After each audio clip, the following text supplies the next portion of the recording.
श्री नरसिंह बाबा की जय। हम लोगों को समझ का फेर समझने में हम लोग संन्यास धर्म को अलग और गृहस्थ धर्म को अलग समझते हैं, लेकिन दरअसल ऐसा है नहीं। अगर कोई भी संन्यास शिव से ही शुरू होता है और शिव में ही समाहित होता है, तो शिव ने क्या गृहस्थ जीवन नहीं जिया? वाशिष्ठ कुली लोग हैं, क्या वाशिष्ठ ऋषि गृहस्थ जीवन नहीं जिए हैं? अत्रि कुल के लोग, अत्रि गोत्री लोग अत्रि कुल से नहीं उत्पन्न हुए हैं। तो यह समझ लेना कि गृहस्थ जीवन जो है, गृहस्थ जीवन संन्यास धर्म को निभाने में सक्षम नहीं है, ऐसा नहीं है।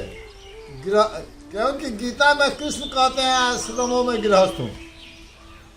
यह साबित करता है कि गृहस्थ जीवन ही संन्यास धर्म का मार्ग है। गृहस्थ जीवन ही संन्यास धर्म का मार्ग है। जब जब भी इस धारा पर भगवान रूप में आकर के जो है सो यहाँ अवतरित होते हैं, तो गृहस्थ जीवन से ही संन्यास धर्म के तरफ जाते हैं। कृष्ण की जीवन लीला को देखिए, गृहस्थ जीवन से संन्यास धर्म के तरफ गए हैं। राम की जीवन लीला को देखिए, गृहस्थ जीवन से ही संन्यास धर्म के तरफ गए हैं। तो गृहस्थ जीवन संन्यास धर्म का पोषक आश्रम है। वह जो है उसको यह समझ लेना कि यह बिना दूध के बछड़ा नहीं जिंदा रहता, उसी तरह से बिना गृहस्थ का संन्यास धर्म जीवित कल्पना ही नहीं की जा सकती। सर, मेरा एक प्रश्न है कि ये तो आपने बताया कि गृहस्थ आश्रम के कारण ही सन्यासियों का आश्रम अस्तित्व है, ठीक है, लेकिन गृहस्थ आश्रम में ही संन्यास को कैसे साधा जाए? दोनों का बैलेंस कैसे बनाया आपने, इसके बारे? गृहस्थ जीवन में रहते हुए ब्रह्मचर्य को धारण करना, ब्रह्मचर्य को धारण करके रहना, यह संन्यास धर्म। यह संन्यास धर्म, संन्यास धर्म यह नहीं है कि गृहस्थ जीवन का परित्याग करके, संन्यास धर्म है कि ब्रह्मचर्य नियंत्रित नियति द्वारा निर्धारित नियम को पालन करना ही ब्रह्मचर्य है। न कि यह जो लोग कहता है कि नहीं हम भोग विलास, नहीं, भोग विलास आप करते हैं लेकिन अनियंत्रित करते हैं तो आप कामी हैं। लेकिन अगर उसको नियंत्रित करते हैं, संतानोत्पत्ति के लिए करते हैं, तो वह वर्म का यह दिनचर्या है। अगर संतानोत्पत्ति नहीं होगी तो वर्म का यह संसार रहेगा क्या? वर्म का नाम लेने वाले सन्यासी पैदा होंगे?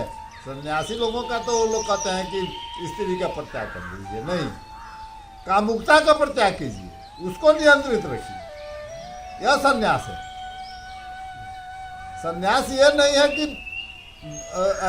ईश्वर, जिस क्रिया के लिए आपको ईश्वर ने इस धारा पर भेजा है उस क्रिया को ही बंद कर दीजिए, यह सन्यास नहीं है। सन्यास यह है कि नियम के अनुकूल रह करके वर्म द्वारा निर्धारित नियम को पालन करना ही ब्रह्मचर्य है। धर्म का 10 लक्षण, उस 10 लक्षण को धारण करना ही गृहस्थ जीवन में संन्यास धारण करने की जैसा। धृति, क्षमा वगैरह वगैरह, शौचम इंद्रियाय निग्रह, विद्या, भयम, अक्रोध और 10 धर्म लक्षण। तो मतलब इन 10 धर्म के लक्षणों को कैसे सिद्ध किया जाए, उसका जो तरीका है वो आपको बाबा ने बताया। उसको प्रायोगिक रूप में प्रयोग करके हम लोगों को समझाया गया है। इसलिए हम लोग उसको प्रायोगिक करने में, वाणी से स्पष्ट करने में हम लोग थोड़ा असमर्थ हो सकते हैं, लेकिन प्रायोगिक रूप में उसमें कोई हम लोगों को नहीं यदि कर सकता है, क्योंकि हम लोगों को गुरु ने प्रायोगिक रूप से सिखाया है। और कहने के लिए, पैसा कमाने के लिए किताबों से पढ़ करके बड़े बड़े मंच पर बैठ करके और लोगों को दिग्भ्रमित करके लोग पैसा कमाते हैं, लेकिन बाबा का जो मिशन था वो ये नहीं था कि नहीं लोगों को ऐसा बना दिया जाए कि ये लोग मंच पर बैठ करके और लोगों का जो लोगों से पैसा का अर्जन करें। बाबा का ये था कि ईंट को ऐसा पारस से सोना करे सो तो गुरु नाही, पारस से सोना करे सो तो गुरु नाही, पारस से पारस करे सदगुरु ते ही कहा ही। तो बाबा जो है सो हम लोगों को इस तरह से बनाना चाहते थे कि पारस से पारस पैदा हो, पारस से सोना पैदा नहीं। अरे उपेंद्र सिंह, आपने इन्होंने तो तंत्र चुना, तंत्र और योग का मार्ग चुना, इन्होंने दर्शन का मार्ग चुना और वैदिक दर्शन और कर्मकांड इत्यादि को चुना। आपने भक्ति को ही क्यों चुना? बाबा नरसिंह बाबा की जय, बड़े महाराज की जय। सर्वप्रथम 70 में हमारे गांव में नरसिंह बाबा आए, उनके सानिध्य में हम लोग पहुँच गए। उनके सानिध्य में पहुँचने पर हम लोगों की सेवा भी थी, उनके करने में हम लोगों की जग गई। हम लोग उनकी सेवा करने लगे, उनसे बैठ कर के अध्यात्म की बातें सुनने लगे, भक्ति भाव जगने लगी, भक्ति भाव जगने लगी। हम लोग उनके सानिध्य में रहने लगे। रहते रहते 5-6 साल, 5 साल बहुत, 5 साल में बाबा यहाँ गांव से जाकर के माई स्थान में रहे। उनके चले जाने पर हम लोग सेवा जब कर रहे थे तो बहुत बातें होती थी, बहुत हम लोगों को प्यार देते थे। एक समय की बात है कि उनसे बातें होते में हम पूछ पड़े कि बाबा जब आप नहीं रहेंगे तो हम लोग तो मैंने किस आधार पर रह जाएंगे, हम लोग तो बहुत बेचैन हो जाएंगे। उन्होंने कहा कि तुम लोगों को छोड़कर हम कहीं नहीं जाएंगे, आज जब हम यहाँ आप लोगों के यहाँ पहुँचेंगे तो तुम लोगों को अनुभव हो जाएगा।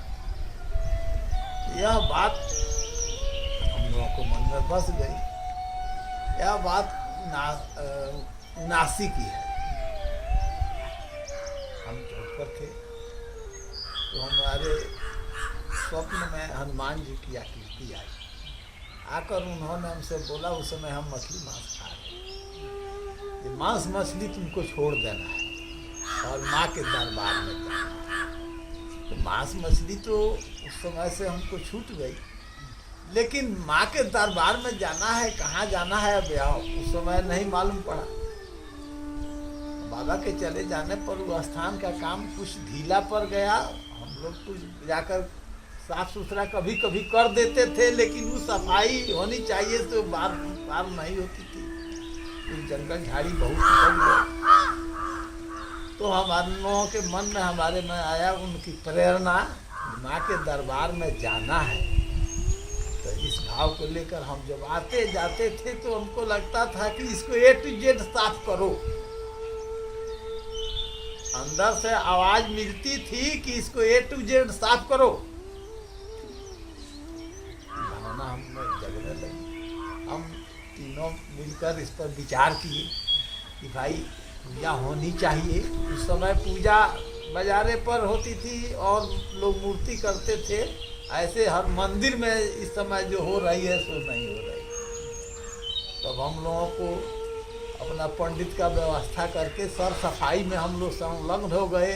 जब सफाई होने लगी तो गांव के लोगों की भी प्रेरणा जगी और उसमें सहयोग देने लगे, जिससे कि सफाई का काम पूरा हुआ। और तब से हम लोग मिलकर ये तो हो गया आपने संस्था के लिए काम किया। आपने भक्ति मार्ग को ही क्यों चुना? आपसे प्रश्न ये है कि आपने भक्ति मार्ग को ही क्यों चुना? भक्ति मार्ग और ज्ञान मार्ग चुनने से नहीं होता है, कि ऊपर वाले की कृपा है, ऊपर वाले की देन है। जैसे उन लोगों को मिल जाए तो बाबा की, भगवान हनुमान जी की, सबकी कृपा यही हुई कि हमारा मार्ग ये हुआ, उनका मार्ग वो हुआ, उनका मार्ग ये, सब लोग जानकारी में बहुत प्रवीण है, लेकिन हम सहज भाव में रहते हैं। हमको इन लोगों के इतना तो नहीं है, लेकिन हमारा भक्ति कुछ दूसरा ही तरफ से चलता है। और बाबा की यही कृपा थी तो इसी आधार पर चलते हैं। जटाना तिलक मोहे अंगना विभूति सोहे, सहज स्वभाव हम हरि गुण गाइले। त्रिकुटी कनीरे तीरे बहुत अमृत धार, ताही में पयठी निर्मल नीर में नहाइले। गगन मंडल मध्य बाजत अनहद नाद, ताही के शब्द सुनी सुनी हम आइले। कहत नरसिंह दीज दो कर जोरी के, गुरु के कृपा से हम यथा सुख पाइले। जटाना तिलक मोहे अंगना विभूति सोहे, सहज स्वभाव हम हरि गुण गाइले। उमापति महादेव की जय, वीर बजरंगबली की जय, दाता गणेश जी महाराज की जय, माँ ब्रह्म भगवती की जय, परम संत श्री नरसिंह बाबा की जय, सब संत समाज की जय, सब देव समुदाय की जय, सब सेवक समाज की जय, सब तीर्थ धाम की जय। बोलो भाई सब संतन की जय। जय जय सीताराम, हरा हरा बम बम महादेव। जैसा कि मैंने आप लोगों से प्रॉमिस किया था अपने त्रिमूर्तियों का दर्शन होगा, तो ये हमारे त्रिमूर्ति हैं। आपने देखा कि कैसे सहजता पूर्वक ईश्वर की भक्ति को इन्होंने चुना, और अब श्री नरसिंह बाबा द्वारा लिखित भजन को गा करके आपको सुनाया, और इनका जो मार्ग है वही है। अब फिर हम मिलेंगे नेक्स्ट एपिसोड में आपसे। कुछ और प्रश्नों के साथ, कुछ साधक प्रश्न करना चाहते हैं तो उन प्रश्नों के साथ हम फिर आपसे मिलेंगे। नमस्कार।